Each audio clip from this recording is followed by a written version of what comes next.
Concerns over political violence are hitting at a critical time. Right now, FBI Director Kash Patel, who you're looking at, is facing questions from the Senate Judiciary Committee. With the assassination of Charlie Kirk under a microscope, the suspected killer in that case is expected to appear in court in Utah this evening. Meanwhile, in New York City, another politically charged murder is in the spotlight. Luigi Mangione. You'll remember him. He's the alleged assassin of United Healthcare CEO Brian Thompson. He was in court this morning. This morning, a judge in that case dismissed 2 state terrorism charges against Mangione. And supporters of Mangione, listen to that, of a supposed assassin, have been outside of the courthouse all morning. Both of these cases, dueling cases, are unfolding as we learn about a disturbing trend across digital platforms, the normalization of what they're calling assassination culture. Hello, everyone. This is Outnumbered. I'm Kayleigh McEnany here with my co-host, Harris Faulkner and Emily Compagno. Also joining us, Lara Trump, host of My View with Lara Trump. And joining us on the couch for the very first time, comfortably smug co-host of the Ruthless podcast. He told me just to call him Smug. All right. Well, a new study taking a look at something very serious. It's called assassination culture, where they're asking people about whether political violence could be acceptable. Now, over half of respondents who said they were left of center said murdering Elon Musk or President Trump may be at least somewhat justified.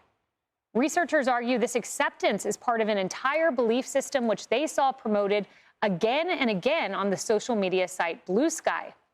The study claims the site plays a significant and predictive role in amplifying radical ideation where, quote, users are increasingly associating the memification of Luigi Mangione with calls for political violence against Musk, Trump, and others, reflecting the growing cyber social pressure of assassination culture.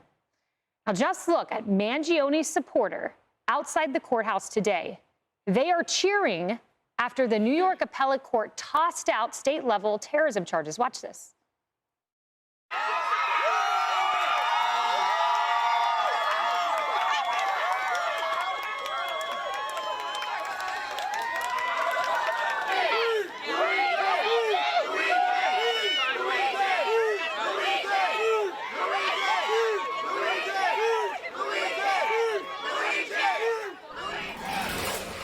I mean, Smug, those are people cheering for someone who took the life of a man, not just a man. He was a father.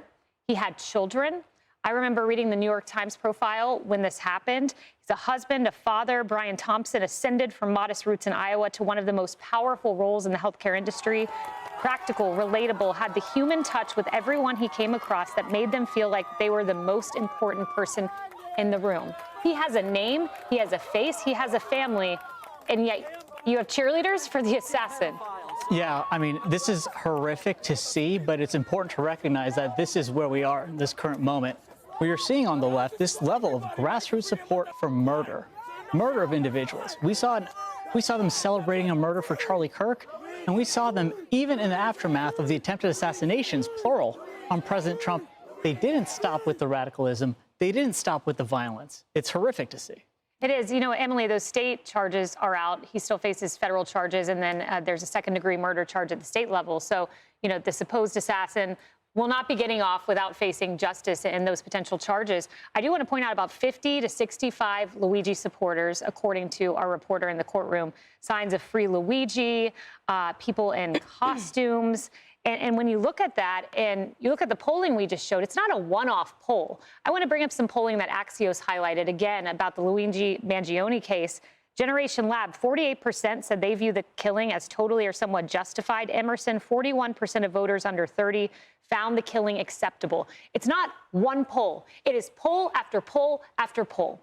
Well, this dovetails in with the concept that social media and this kind of rhetoric has become such a malignant tumor, a spreading cancer in our society, to your point, fomenting. This is something that is only growing larger rather than being one-offs. And I want to point out, too, as you see there, when we show the clips of those supporters outside, you know, they're wearing the Luigi caps from Mario Brothers. They're wearing those overalls. They have caricaturized this individual that is responsible for the blatant and premeditated murder of a father, of a son, of a human being. So it is clear that it's all fun and games and that it's not really rooted in reality, because those who have experienced violence, who have spent time in prison, who have seen bloodshed unfold before your eyes, really know that it's not something to dance with joy about or to put on a costume about. And I want to point out something that the origins of radicalization, especially online, really does start with rhetoric, because when you start hearing something all the time, it becomes normalized. All of a sudden, this violent rhetoric, and when you see it coming from the mouths of Congress people and elected officials and governors and the like, it becomes normalized. And then from that, it becomes sort of an us versus them mentality that people hold as they are safe in their homes and safe in their phones while watching and feeling distant from violent rhetoric or actual violence, graphic violence on screen. And then from that stems an isolation, where all of a sudden the only belonging and the only, yes, you get it too, is occurring in this online false reality, violent place. And that's what then stokes these lone wolf assassins, the people that say, yeah, I gotta go out and support, because the reality has been so distorted as to make that okay. And my point is that from the beginnings, it's not about free speech anymore. It's about toning down the climate that is so incendiary that people are losing their lives for exercising appropriate free speech. Yeah, Laura, and I want to be crystal clear here, and these are not my words. These are the words of the researchers at Rutgers. They say, just one sentence, a broader assassination culture appears to be emerging within segments of the U.S. public on the extreme left.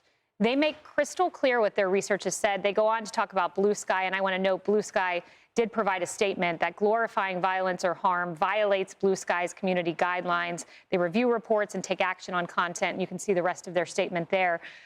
But we've got to end this. We've got to stop this dehumanization, and they say extreme left. They're very clear.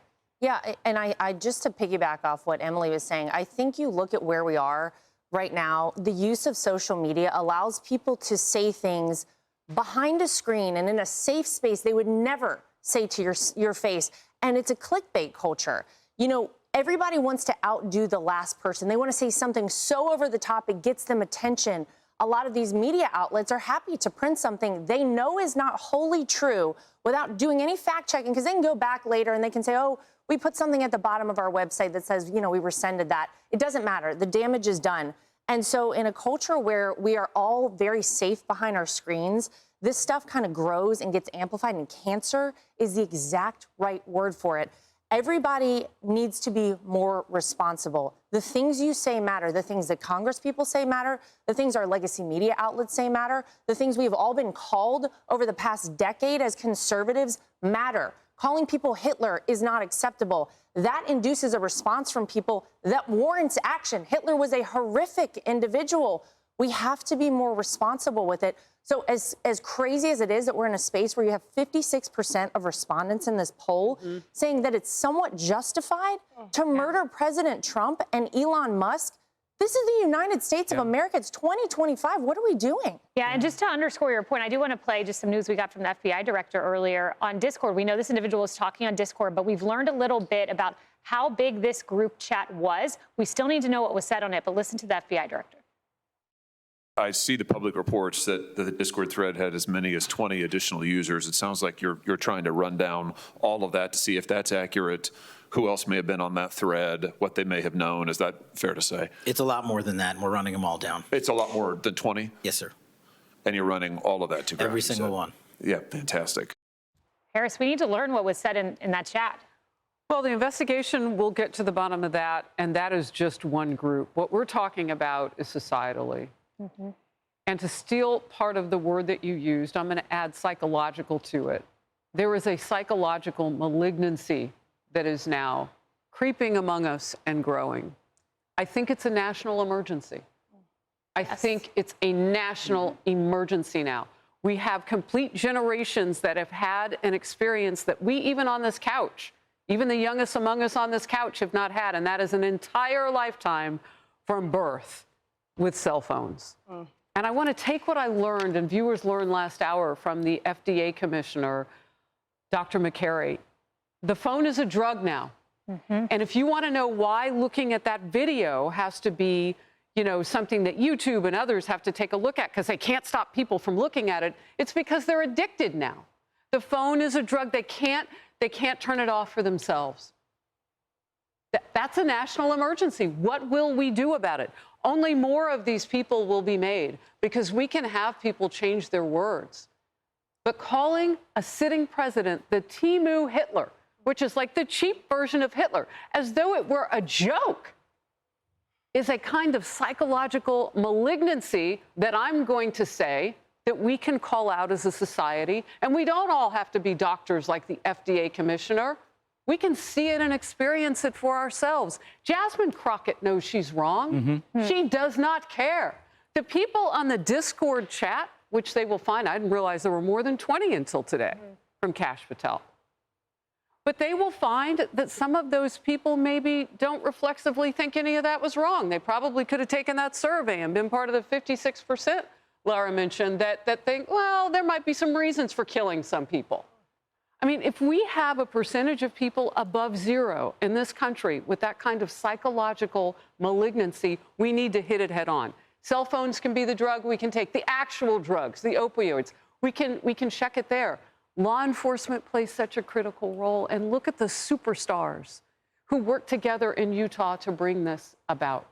We need to let them do their jobs, and let's find some of these people. And let's get back to the culture of, you're not snitching. You're doing what we promised we would do as Americans. You're seeing something and you're saying something. We have to get there. Yeah, 56% believe it's somewhat justified. I mean, that is an astonishing place in society. And it manifests in violence, assassination attempts against Trump. It's real. Irina Zaruska, the list goes on, the Minneapolis church, the shooting at the NFL headquarters. My gosh, too much violence all in a year's time. Hey everyone, I'm Emily Campagno. Catch me and my co-hosts Harris Faulkner and Kaylee McEnany on Outnumbered every weekday at 12 p.m. Eastern, or set your DVR.